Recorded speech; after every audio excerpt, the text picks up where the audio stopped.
families of dinosaur species died out, no new species were formed, and they were gone.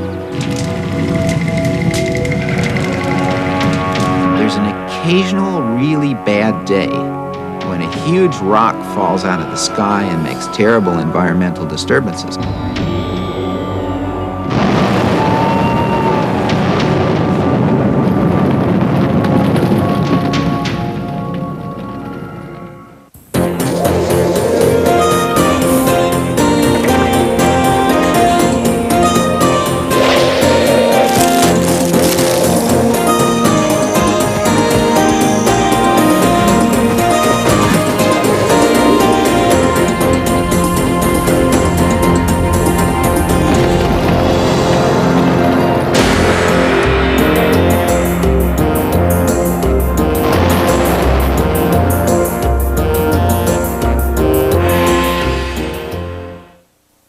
The Dinosaurs is made possible by the Corporation for Public Broadcasting and the financial support of viewers like you.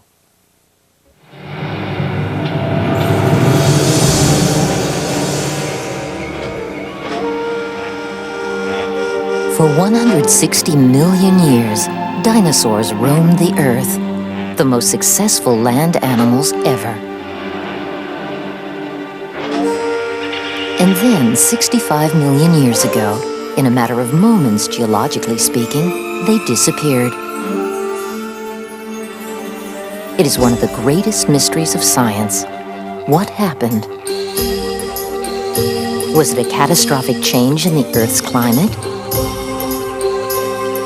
A sudden upsurge in volcanic activity? Disease? Or something else altogether? Over 200 years ago, Georges Cuvier established the concept of extinction. Mastodons and other animals such as saber-toothed tigers had gone extinct, he argued, and this idea paved the way for the study of even earlier plants and animals.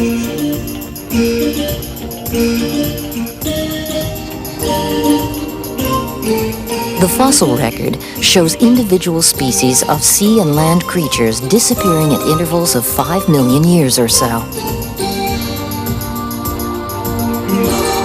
But from time to time, there appear to have been more dramatic mass extinctions when virtually all plant and animal groups lost at least some of their numbers, one at the end of the Triassic period, another at the end of the Jurassic, each of which opened the door to a new family of dinosaurs. And then, at the end of the Cretaceous period, there came one final extinction that ended the reign of the dinosaurs for all time.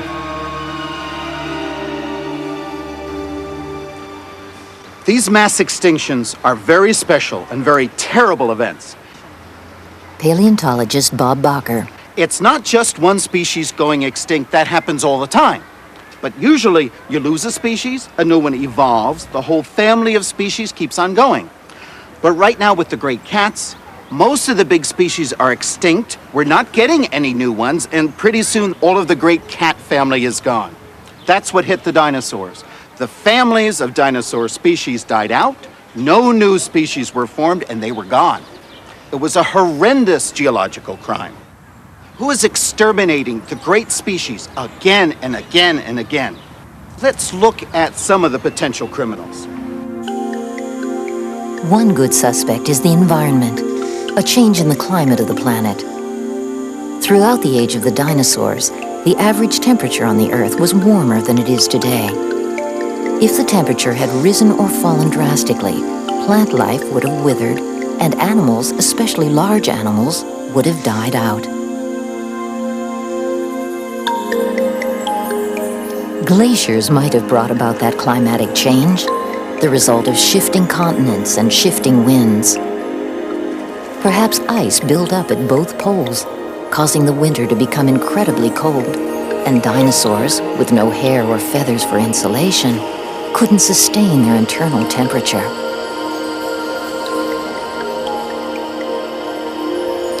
Or perhaps the opposite happened.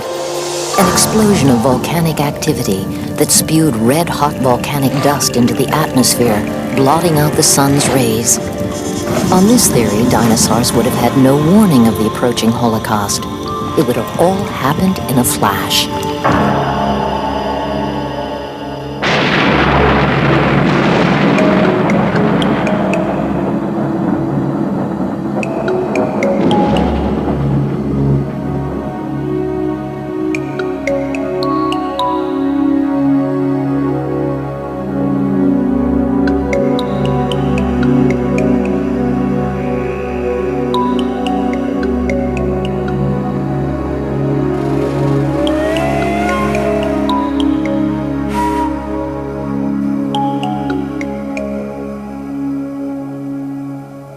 Or maybe the newest and sexiest theory has the answer. Maybe something out there from the cosmos smacked into the Earth, sending up a plume of dust, blotting out the sun's heat, and freezing the dinosaurs to death. Something huge, something full of energy, an asteroid.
The suggestion that an asteroid impact killed the dinosaurs dates from 1980.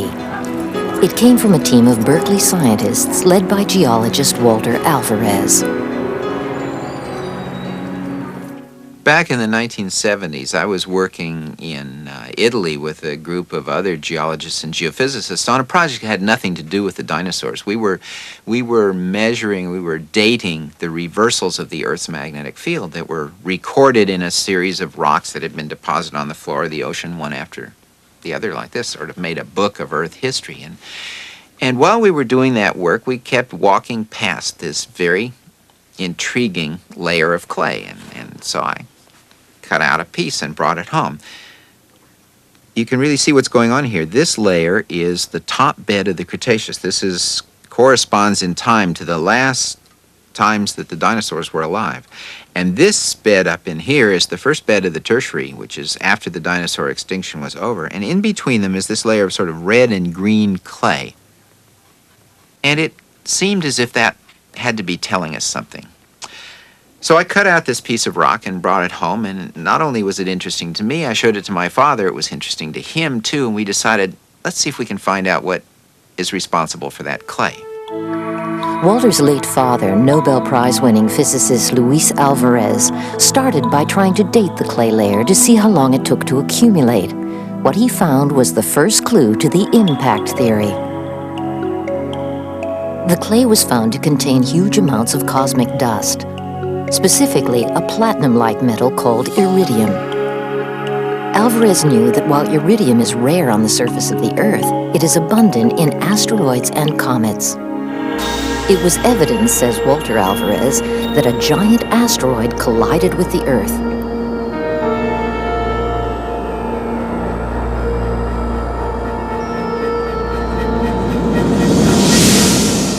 What we finally came up with was the idea that dust and droplets of impact melt that had been thrown out of the atmosphere and dispersed all over the planet would make it so dark that photosynthesis would stop and the food chains would collapse and the extinctions would be the result of starvation when the food supply ran out.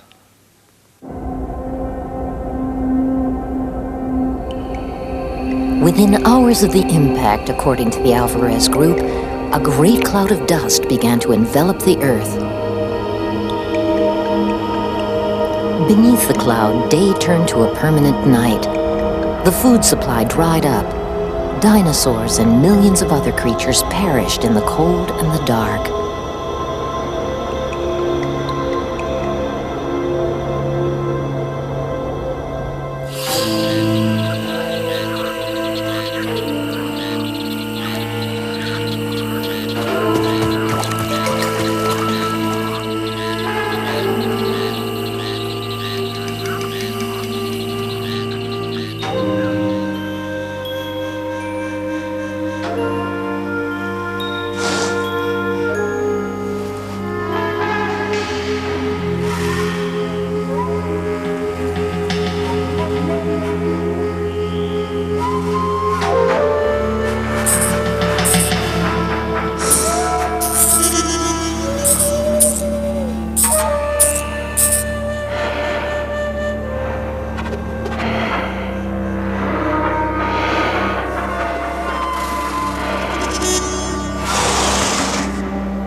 So what does it all mean? What does it tell us?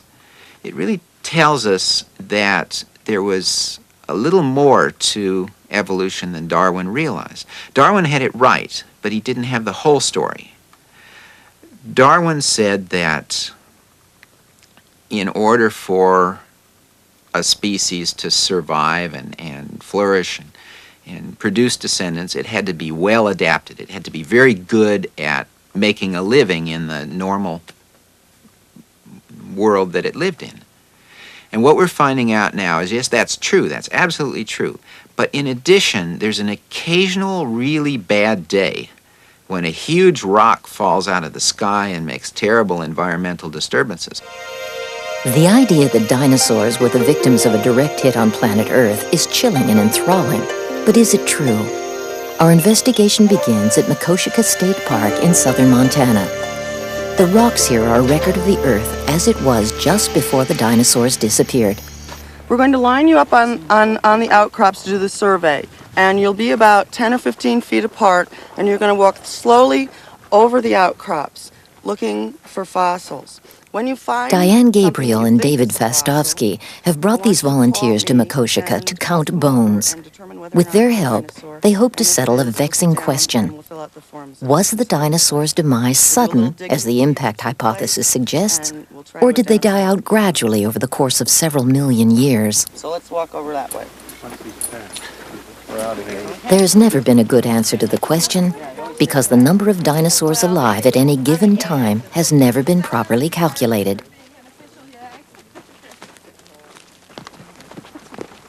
Here, Fastovsky and Gabriel decided to count every single bone. Okay, everyone in position. Let's go.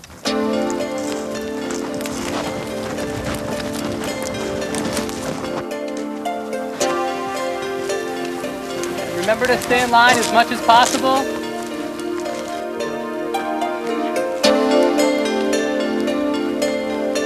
They picked this site because the rocks here are filled with the bones from the very end of the dinosaurs' reign, the last 3 million years of the period of Earth history known as the Cretaceous.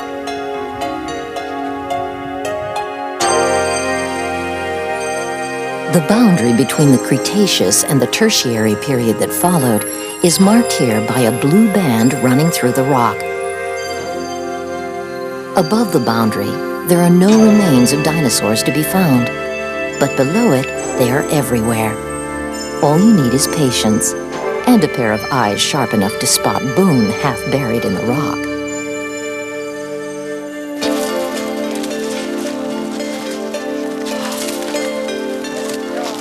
Bone!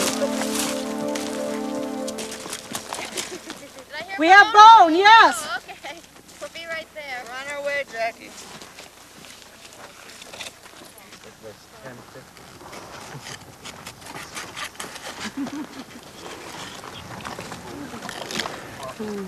Oh, it looks like a claw. Oh, Isn't wow. that nice? Wow.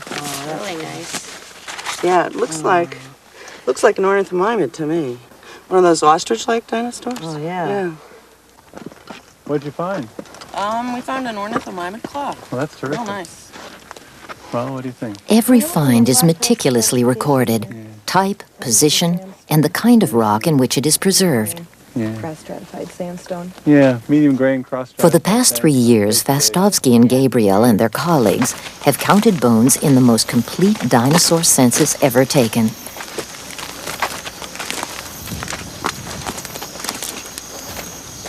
They've recorded 4,600 specimens from over 600 sites.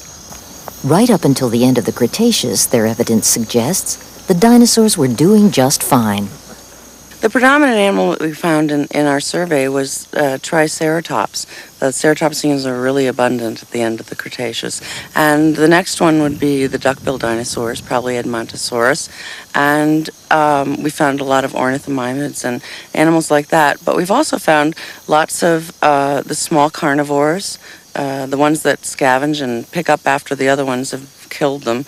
And we do have Tyrannosaurus rex, too. There doesn't seem to be any evidence for a gradual decline in their diversity. In fact, our study shows that in geological terms, their extinction was instantaneous. Dinosaurian timescales are vast. In this context, instantaneous means 250,000 years. More evidence is needed to support the theory of an asteroid hit. For instance, how likely would it be?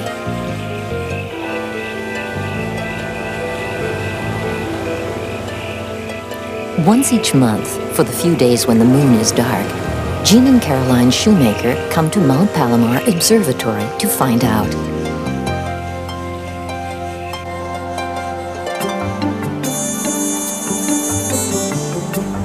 The Shoemakers are leaders in a relatively new field of astronomy, one they virtually invented, asteroid hunting.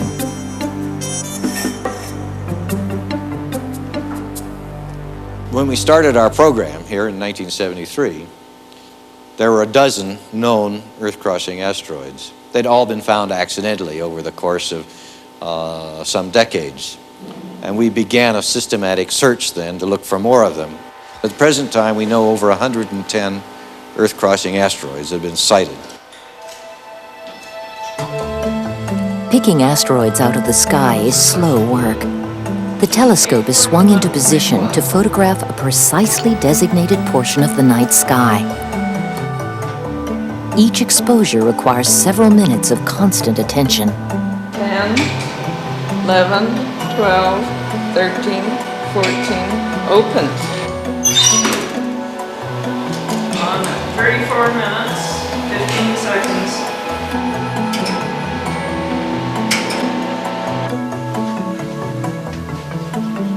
A second photograph, taken several hours later, is then lined up with the first. The result? The ghostly trace of an asteroid zooming between stars.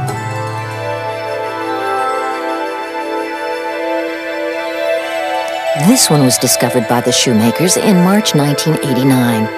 It came within 500,000 miles of the Earth, less than twice the distance to the Moon. A near miss, but not an unusual one. The Shoemakers estimate that there are about 1,500 asteroids larger than 1 kilometer whose orbits cross that of the Earth. But Gene Shoemaker thinks something larger than an asteroid was responsible for the devastation 65 million years ago. The objects that make really big craters, 100-kilometer diameter craters or 150-kilometer diameter craters that would produce a global catastrophe from the material that would be ejected and carried all around the Earth. Those objects are probably chiefly comets. My best estimate is that an object big enough to make a 150-kilometer crater, which would be about a 10-kilometer diameter comet, about the size of Halley's Comet, hits the Earth about once every 100 million years on the average.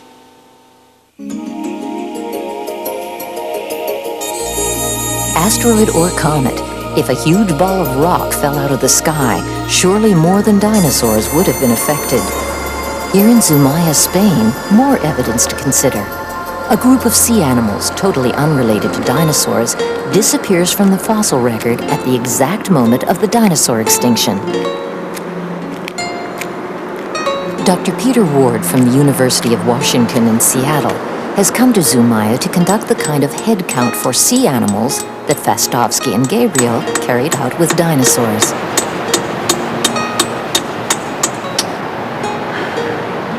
What interests him are these once plentiful sea creatures, ammonites.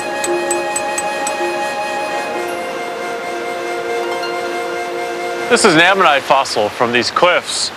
If we could go back through time and find one of these alive, we would see that it's a swimming creature. Out of the front sat a series of tentacles, and much like the chambered nautilus does in today's oceans, it could swim around. During the Mesozoic, these creatures were fantastically abundant. There were 12,000 species of them, and although this is a small one, the largest of them were about 12 feet across. That would probably do you great damage were it to come up to you. These creatures are so abundant in the Cretaceous seas that were we to go back there, we would find that they occupied much of the place that fish do today. These are really the fish of the Cretaceous oceans.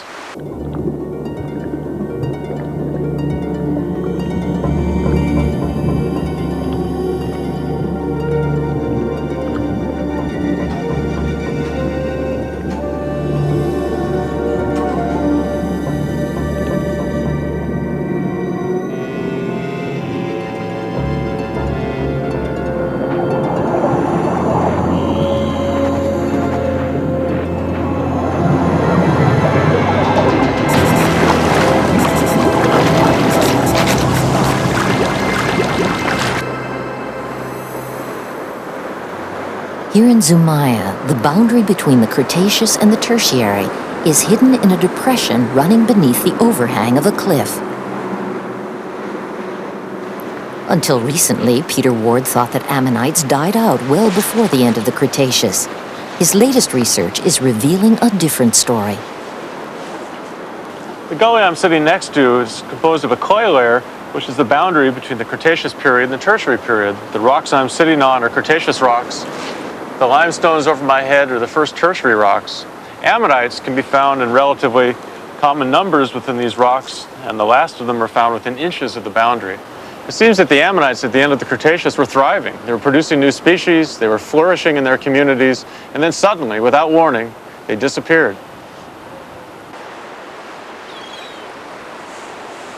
When the dinosaurs vanished from land, life in the oceans suffered a similar catastrophe. Along with ammonites, whole populations of sea creatures, great and small, also disappeared.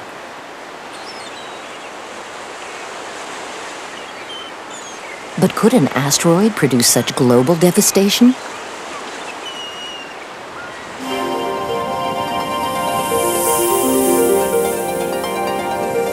This is Meteor Crater, Arizona. Nearly a mile wide, it is the result of the impact of a meteorite a mere 150 feet in diameter.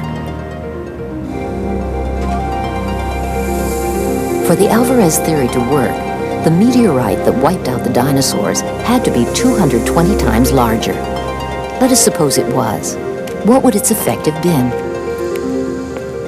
Jay Melosh is a theorist who likes to imagine what happens when giant rocks fall out of the sky. This is Kitt Peak National Observatory in Arizona, and I brought you here to give you a feeling for what the impact of a 6-mile diameter asteroid will do to the Earth. To get an idea of what 6 miles diameter really means, imagine the space between here and that distant peak on the horizon to be completely filled up with rock material. And further, imagine the space between the valley floor below us and an altitude of 6 miles filled up with solid rock.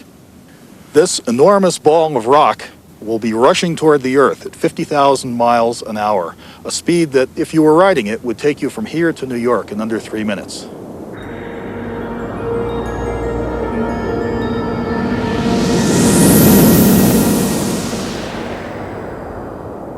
When the asteroid strikes the ground, it buries itself in the Earth in a period of only 1 second. It opens a crater, a hemispherical hole in the ground that reaches a diameter of 30 miles about 10 seconds after the impact occurs. At that time, it's 15 miles deep. It's lined with red-hot rock debris streaming outward, forming a plume heading into the sky. At that time, the crater floor begins to rise back up. At the same time, the diameter of the crater continues to increase. It goes on until it reaches a diameter of about 100 miles before it stops growing.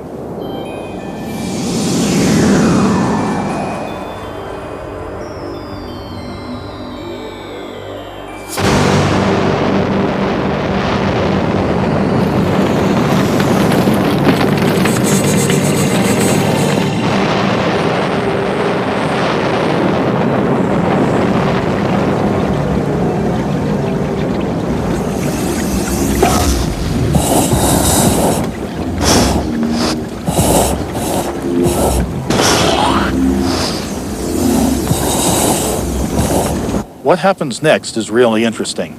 As the asteroid plunges into the ground, it creates pressures about equal to that of the Earth's core.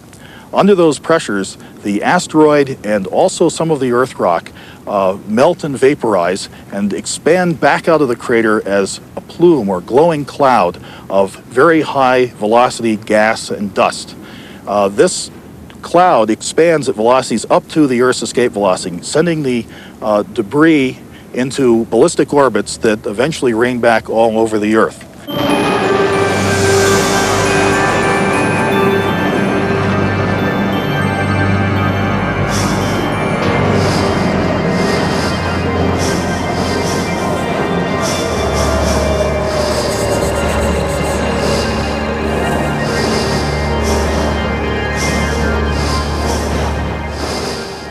Trillions of tiny particles of this kind would fill the sky, radiating heat toward the ground.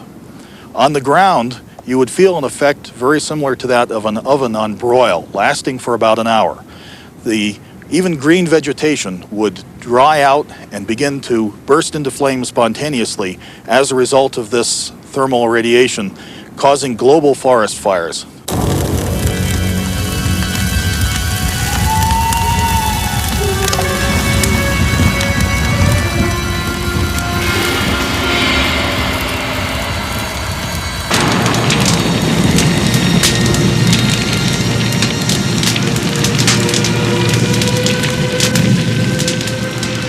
There is evidence that this actually happened.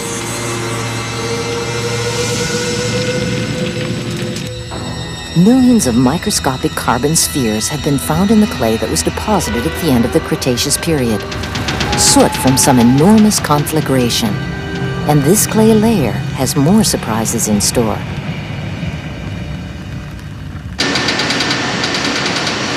Gee, that's pretty neat. Yeah. It's right in the impact layer, yeah. Great. At the U.S. Geological Survey, Denver, Glenn Izett and his colleague Fred Littke use a laser to analyze rocks from the Cretaceous-Tertiary boundary. The laser vaporizes the sample of the clay layer with pinpoint accuracy. Here comes the Cretaceous sample. We'll load the last sample we did, the impact layer. So the white spectra here is the Cretaceous marl. That's right. And that's superposed with the blue spectra here, which is the overlying impact layer. So where's the iridium, Fred? Okay, the iridium. Let me show you here.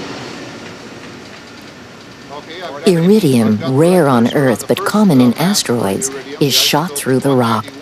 In this sample from Colorado, the iridium is represented by the highest blue peak, and it is typical of hundreds of others found around the world. We have two isotopes approximately in the right order for their natural abundance. Izett finds that the clay also contains unusual, and he claims, significant grains of quartz.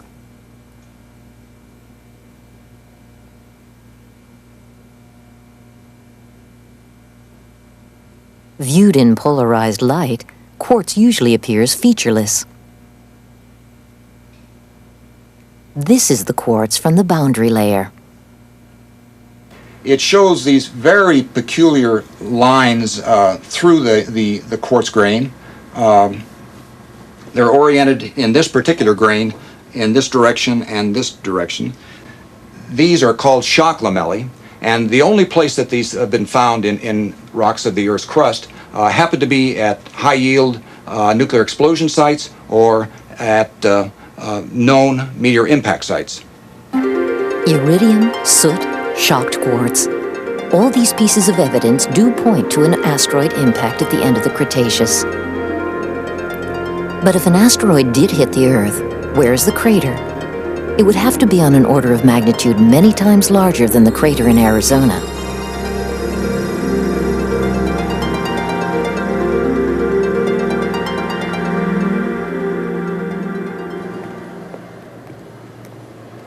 Glenn Penfield is a petroleum exploration geophysicist. In 1978, he was working in the Yucatan. Muy buenos días, Capitán Borio. Buenos días, Glenn ingeniero. Penfield. He was trying to find underground oil deposits for Pemex, the Mexican national oil company.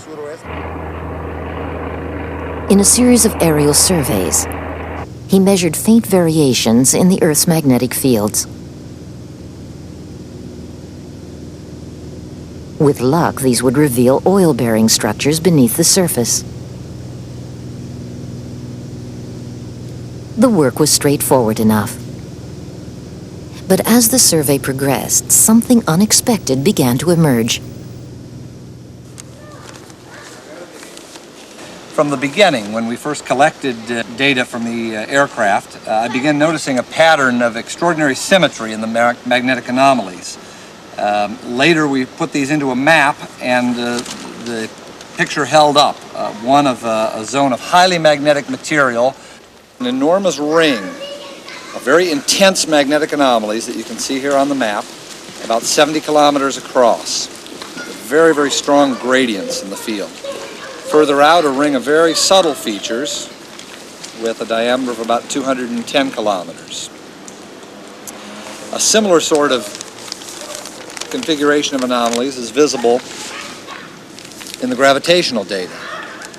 We see a central ring of high gravity anomalies indicating more dense material here in the center, again about 65 kilometers across, then a gravity low indicating lower density material, and finally another gravity high 180 kilometers in diameter. This area had been interpreted as containing volcanic features, but I had never seen volcanic features with this kind of symmetry on this sort of scale before. And it appeared to me that this had to be the result of a single event that at one time froze both the gravity and the magnetic fields in this highly symmetrical, highly ordered arrangement. And the most likely explanation to me was that of a gigantic meteor impact. There was no doubt that Penfield had discovered something. A great circular structure 130 miles across, 2,500 feet beneath the surface of the Yucatan.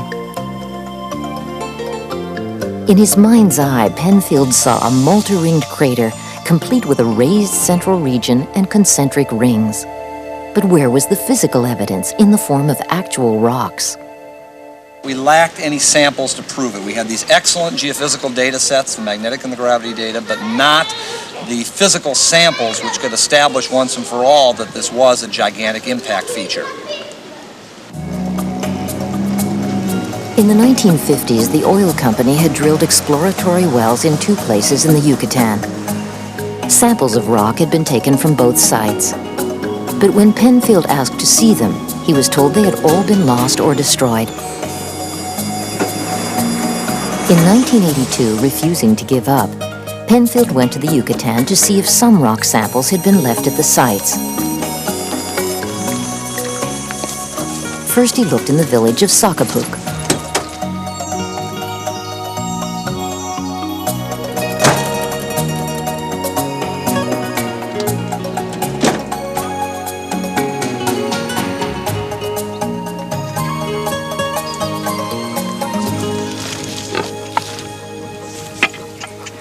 This is the Sacapuk #1 wellhead here in the middle of the village of Sacapuk. It was actually pretty easy to find. There were a lot more pigs when I was here a decade ago, and I dug both here and in the mud pit from the well that was drilled here, digging through quite a bit of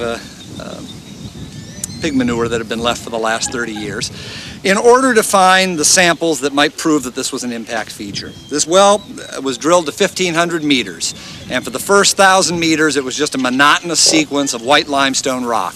And then the well site geologist reported a broken up kind of greenish material for a substantial thickness, and then finally something that looked like glass. Appeared to be a volcanic sort of glass, is the way it was described. And it was for a sample of either one of those two rocks, either this broken up greenish material or the glass, that I had come here.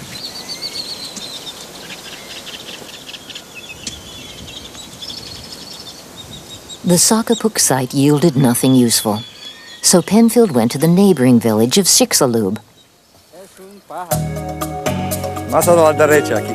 There, on the grounds of a ruined estate, he found a second drill site. Qué interesante.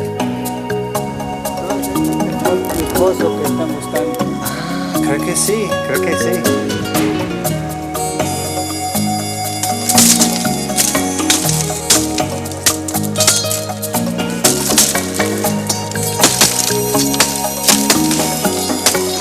Chicxulub number 1. Total depth 1,581 meters, 620.52.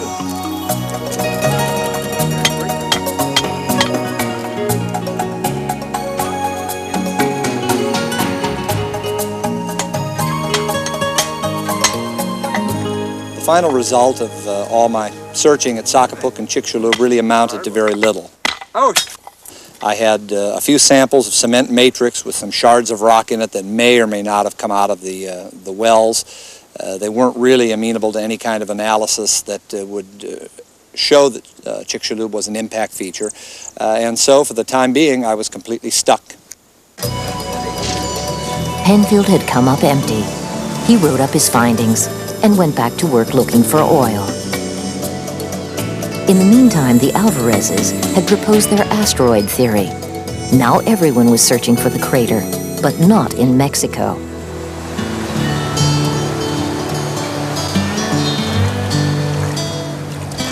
This is the Brazos River in Texas. In 1987, Alan Hildebrand, then a PhD student at the University of Arizona, Tucson, had heard about the Alvarez impact theory and was conducting his own search for a likely crater. At the time, he had never heard of Glenn Penfield.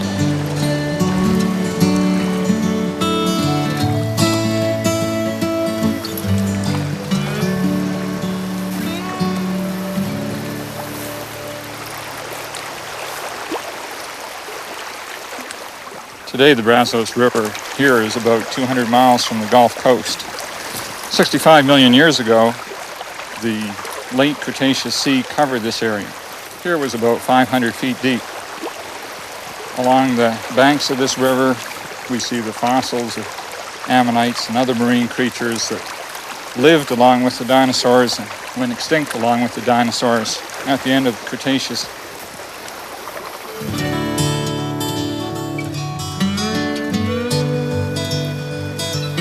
Hildebrand knew that hidden in the river banks is one of the world's most unusual Cretaceous-Tertiary boundary sites.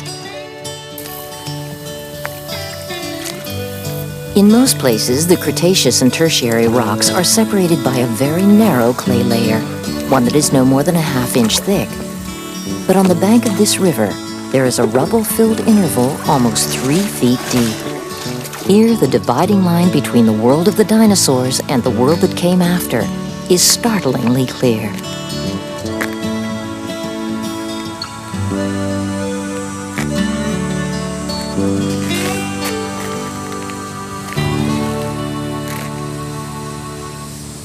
This outcrop shows the Cretaceous-Tertiary boundary section.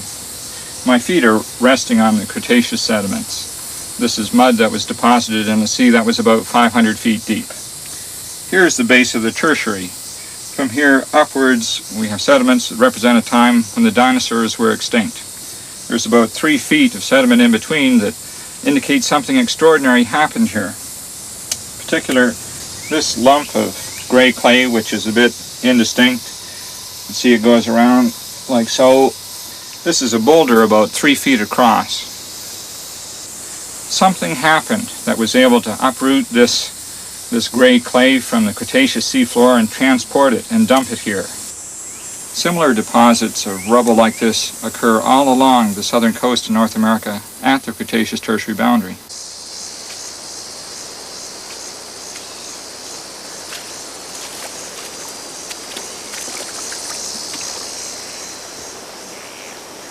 The presence of the rubble beds here and the rubble beds all along the southern coast of North America indicates that something extraordinary happened here, something like a giant wave washing across the southern margin of the continent. We can't imagine how such a giant wave could have formed except for something like an impact in the ocean. Still unaware of Penfield's work in the Yucatan, Hildebrand first suspected that a circular feature on the ocean floor off the coast of Colombia might be the crater. He was looking for the bruise left on the face of the Earth by a meteorite blow. Then he heard about another site, this one in Haiti. 65 million years ago, this region, like that around the Brazos River, was beneath the sea. High in the mountains, near the village of Balac in Haiti's southern peninsula, there was a curious sequence of marine rock. It was discovered by Florentine Maras, a native-born Haitian now at Florida International University, Miami. This is my site. That's the Balac Formation. The bottom two-thirds from the valley is Cretaceous, and above it, that's Tertiary. Right about one-third from the road, you can see a little quarry, and that's where we have the KT boundary. The KT boundary is what scientists call the layer of rock laid down at the end of the Cretaceous period. At first, Maras thought that he had found traces of an ancient volcano. Not until 15 years later did Alan Hildebrand suggest that, like the Brazos River site, it might indicate the presence of a nearby impact crater.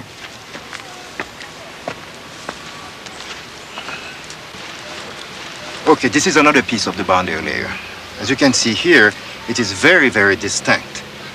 At the bottom, that's Cretaceous, and here that's the boundary, the so-called boundary layer. And we are going to take a sample to show you what it looks like. It was at this point, September 1990, that the Dinosaurs series itself played a small part in the story. Samples collected for our purposes proved to be of particular interest to both Florentine Maras and geologist Glenn Izett.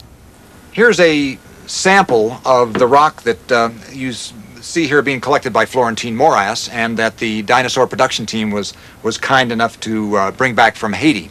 I've mounted the rock sample in plastic and then ground it flat so we can see what's going on with this in this rock.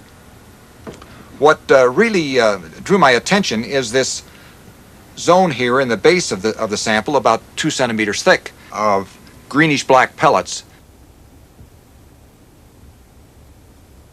Seen under the microscope, the pellets had a curious and distinctive shape. They resembled tektites, droplets of molten material splashed out of the earth by an impact and then frozen into form. A drop of milk falling into a bowl creates the same forms as it splashes into the liquid beneath. Tektites in the boundary layer would prove that an asteroid impact occurred at the end of the Cretaceous period.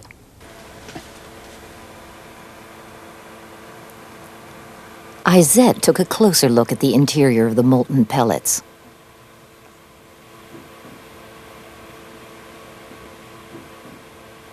It turns out to be a black glass, real tektite glass. It demonstrates that there really was an impact at the Cretaceous-Tertiary boundary. Tektites have only been found associated with large asteroid or comet impacts. Meanwhile, Alan Hildebrand was still scouring the scientific literature, looking for word on circular features that would prove an impact once occurred.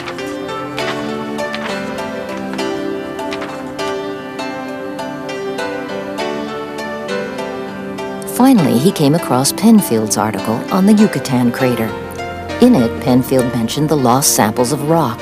But where were they? Hildebrand persisted in his search.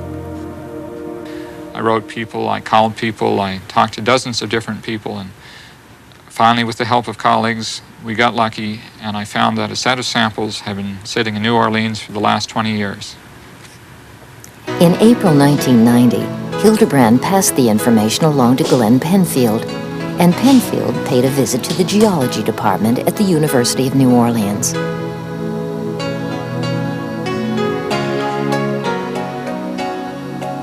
After 12 years, his quest was almost over.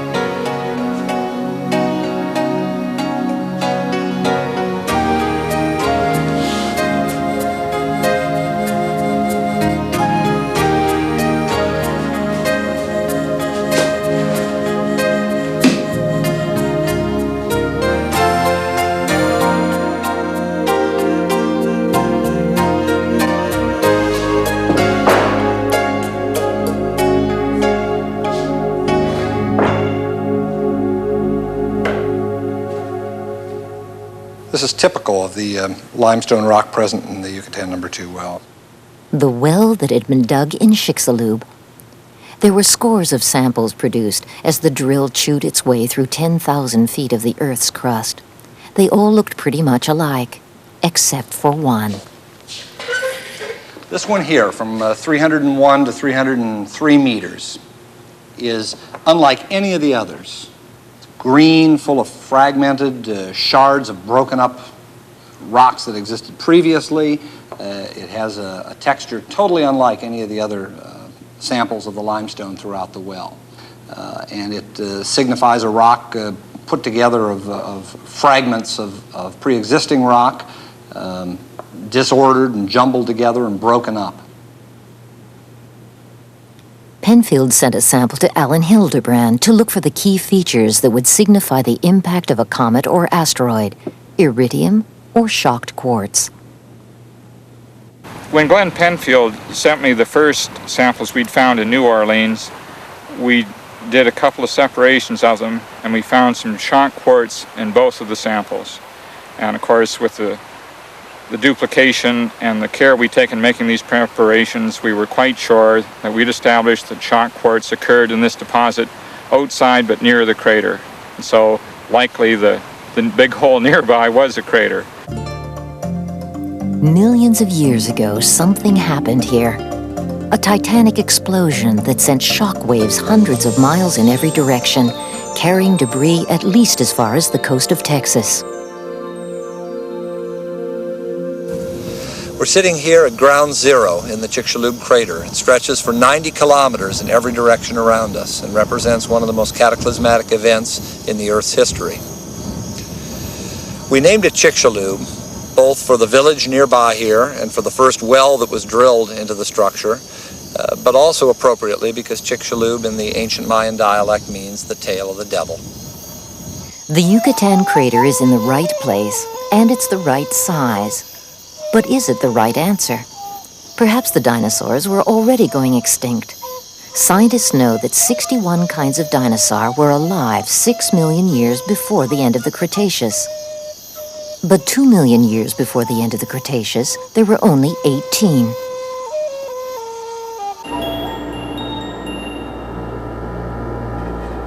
Recently, new evidence has come to light that something did indeed hit the Earth in the late Cretaceous period.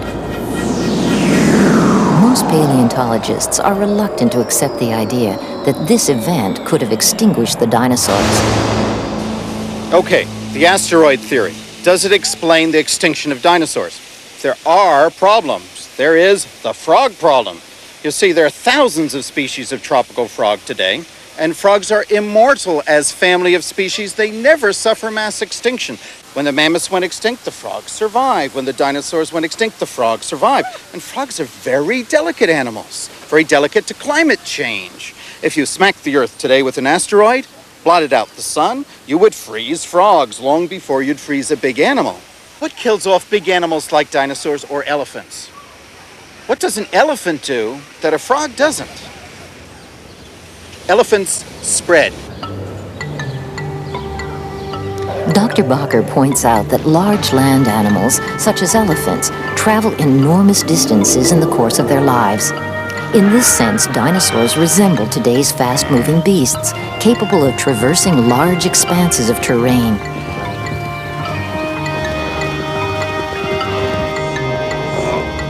And towards the end of the Cretaceous period, dinosaurs do seem to have gone traveling in large numbers.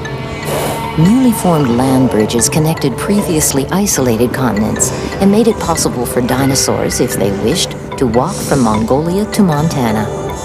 This brought different species of dinosaur into contact with one another for the first time, which leads to the theory of dinosaur extinction favored by Dr. Bakker.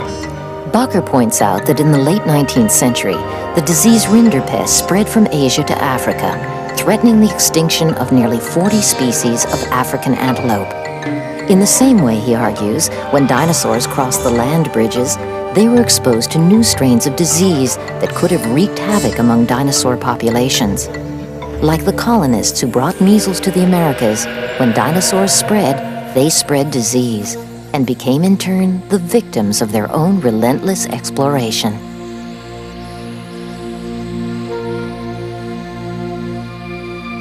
What caused the dinosaurs to vanish from the Earth? No one knows for sure. There is no agreement on a most likely answer.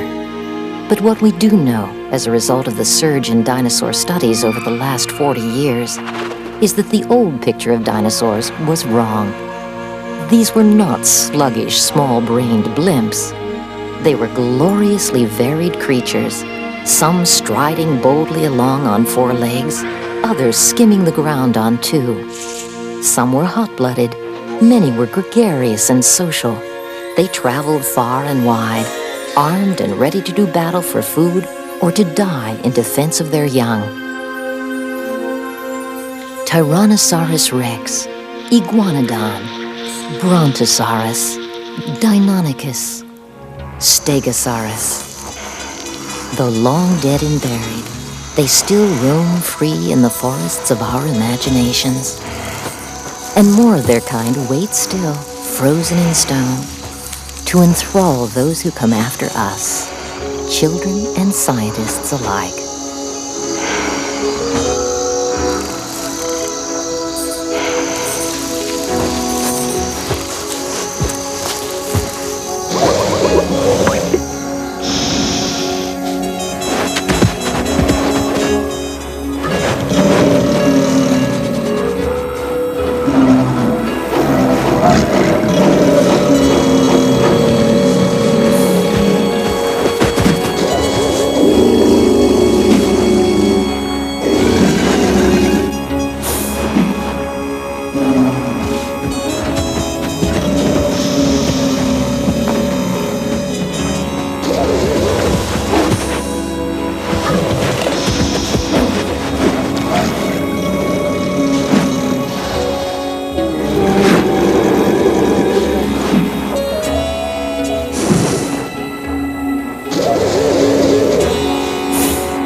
Okay, so the dinosaurs went extinct. Things like Allosaurus and all its giant kin died out.